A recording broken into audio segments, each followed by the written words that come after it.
Hello दोस्तों, आज हम लेके आए हैं कुमाऊं की लोक कथा, एक राजा की कहानी। आपने अपने गांव घरों में ज़रूर ये अपने दादा दादी या मम्मी पापा से एक बार ये कथा तो सुनी होगी। तो आज हम लेके आए हैं उसी राजा की कहानी। तो एक अन्यायी और चापलूसी पसंद राजा था, जो उसकी चाटुकारिता में कसीदे करता था। वह उसे खूब खैरात बांटता था, लेकिन जो उसके मुंह पर सच बोल देता था उसे वह कठोर दंड दिया करता था। राजा की 2 बेटियां थीं। बड़ी बेटी बड़ी मीठे वचन बोलती थी और बड़ी ही चापलूस थी। छोटी बेटी निश्चल और निष्कपट थी, पर मुख पर बुरा बोलने में पीछे नहीं हटती। एक दिन राजा ने अपनी बड़ी बेटी को पास में बुलाया और पूछा, तुम किसके भाग का खा रही हो और ये राज सुख भोग रही हो? चाटुकारी राजकुमारी ने कहा, मैं आपके भाग का खा रही हूँ और उसी वजह से मुझे राज सुख मिला हुआ है। राजा ने खुश होकर उसे खूब सौगात दी। उसके बाद उसने छोटी राजकुमारी को बुलाया और पूछा, तुम किसके भाग का खा रही हो और ये राज सुख भोग रही हो बेटा? छोटी बेटी ने बोला, दोस्तों, कि मैं तो अपने भाग का खा भी रही हूँ और राज सुख भोग रही हूँ। उसकी बातें सुनकर राजा को सनक चढ़ गई। उसने बिना सोचे समझे घमंड में राजकुमारी से कहा, कल सुबह जो कोई भी राजमहल में आएगा, मैं तेरी शादी उसके साथ करा दूंगा। रानी के पास तो माँ का दिल हुआ। वो बहुत दुखी हुई ये बात सुनकर और रात भर नहीं सोई। राज परिवार और राजमहल में अन्य लोग भी छोटी राजकुमारी से बहुत प्यार करते थे, लेकिन राजा से बोलने की किसी की हिम्मत नहीं होती थी। सब लोग बस अब सुबह होने का इंतज़ार करने लगे। दूसरे दिन सुबह सबसे पहले एक सांप राजमहल में दाखिल हुआ। जैसे ही राजा को वह दिखा, उसने राजपुरोहित बुलवाकर सर्प के साथ राजकुमारी के फेरे करवा दिए। राजा ने सर्प की पूंछ पर छोटी बेटी का आंचल बांधकर उसे विदा कर दिया। बेचारी क्या करती, रोती हुई सर्प के पीछे चलती रही। कई दिन कई रात कोसों दूर तक वह सर्प चलता रहा।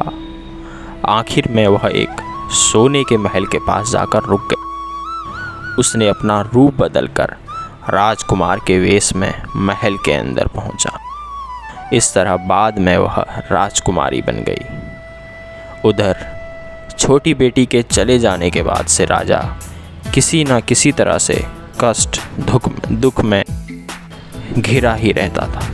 पड़ोसी राजा ने हमला कर उसके चाटुकारों की मदद से अब राजा का आधा राज्य भी हड़प लिया। एक दिन उसने सोचा, बहुत वक्त हो गया है, छोटी बेटी की सुध लेता हूँ, भला जिंदा भी है या मर गई।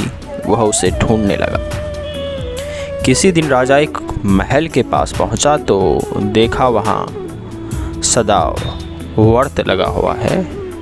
गरीबों को बड़ी खैरात बांटी जा रही है। राजा रानी रोज खुद हाथों से दान देते थे। राजा ने सोचा, यहाँ काफ़ी लोग इकट्ठा होते हैं तो उसे अपनी बेटी के बारे में यहाँ से जानकारी मिल सकती है। वह भीड़ के बीच में पहुँचा तो रानी ने उसे पहचान लिया। वह दौड़ी हुई आई और पिता के पांव छूकर आशीष मांगा और उन्हें सादर महल में ले आई।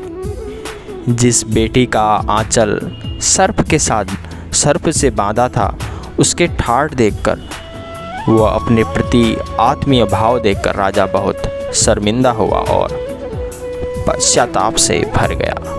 राजा ने सोचा, वह अपनी जीभ दांतों के नीचे काटकर अपने प्राण त्याग दे। बेटी खुशी से राजा को महल घुमाने लगी। उसने राजा को उस वैभवशाली महल के सभी कक्ष दिखा दिए, लेकिन एक रहने दिया। राजा ने उस कमरे के बारे में जिज्ञासा दिखाई तो उसने अपने पिता को उस कक्ष को दिखाने से मना किया, लेकिन राजा न माना। उस कमरे में दाखिल हुआ। अंदर क्या देखता है कि उन सभी के प्राण गर्म तेल के कड़ाहों में तले जा रहे हैं जिन्होंने अपनी बेटियों के साथ अत्याचार किया था। राजा जैसे ही कमरे में दाखिल होता है, अंदर देखता है कि उन सभी के प्राण गर्म तेल के कढ़ाइयों में तले जा रहे हैं जिन्होंने अपनी बेटियों के साथ अन्याय किया था, अत्याचार किया था। यह देखकर वह इतना विचलित हुआ कि वहीं पर उसने अपने प्राण त्याग दिए। इसलिए कहते हैं कि परमात्मा सभी को उसी के भाग्य से हर चीज़ देता है। व्यक्ति को कभी नहीं समझना चाहिए, व्यक्ति को कभी भी अभिमान नहीं करना चाहिए। सब लोग अपने अपने भाग का ही खाते हैं।